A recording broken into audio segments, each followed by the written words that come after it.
Hello, Namaste, Salam Walaikum, Sastriyakal. Welcome back to another session with your washchef at whatever.com. You know, when you make a good biryani, you want a salan, but they make different kind of salans in Hyderabad, especially for a wedding or special occasions we make mirchi bangan ka salan. For biryanis at weddings, they make mirchi ka salan, and for the restaurants, they just make onion ka salan. So dear friends, today let's learn how to make onion ka salan, which goes excellent with biryanis, but this is made slightly thin. So to make this, add some peanuts in a pan, and we're going to dry roast these peanuts till they are slightly cooked, and cook it on a slow flame.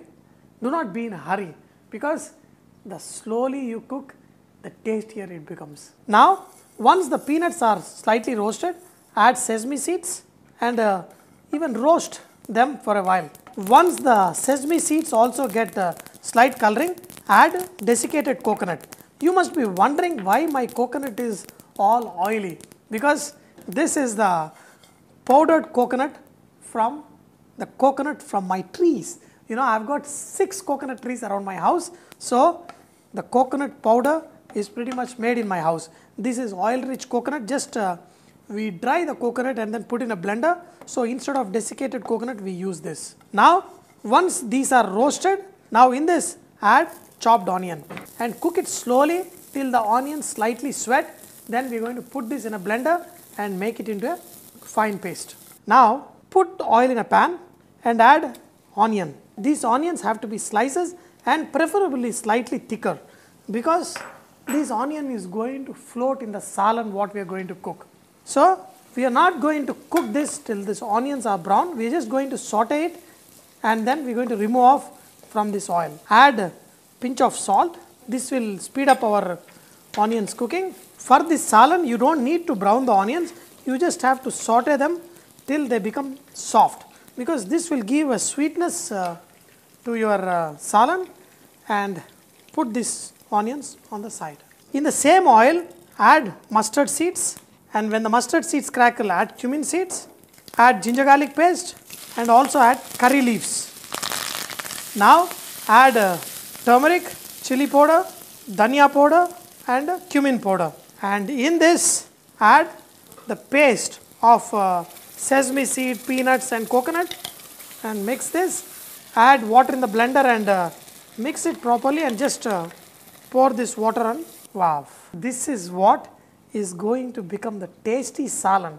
But for this kind of onion salan, we need to add lot of water, and this is going to be a very thin salan. Now, once this comes to a boil, put it on a slow flame and cook with the lid on for like 15 minutes. What they do in the restaurants is they make a big handi full and they pour a lot of water and they leave it cooking for like 2-3 hours. So slowly it simmers and cooks. But you don't have to do that. Just 15 minutes of cooking with the lid on.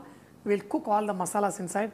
Then we're going to finish it off. Now after 12 to 15 minutes of cooking, look at this, is slightly thickened. Now in this, add tamarind juice. In the royal cuisine, the Awadhi, Lucknowi, and even in Hyderabadi cuisine, we used to add yogurt, that is a curd, to give sourness and the texture to the gravy. But slowly, to make it cheaper, people started adding tamarind, and tamarind works good and it's also tasty.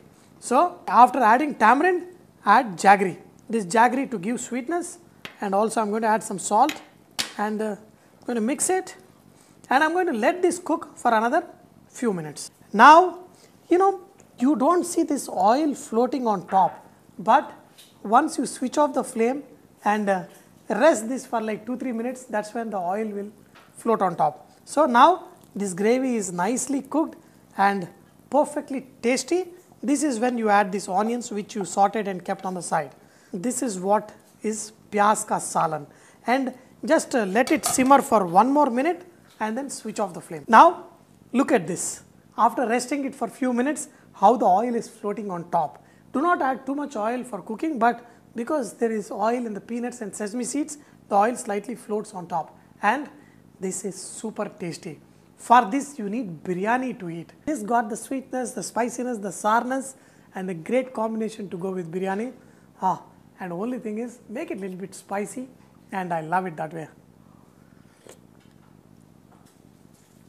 Wow, wow, what a punch of flavor.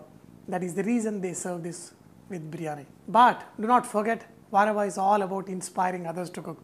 So please post your recipes and cooking tips at vareva.com so others can benefit from your great cooking. Thank you.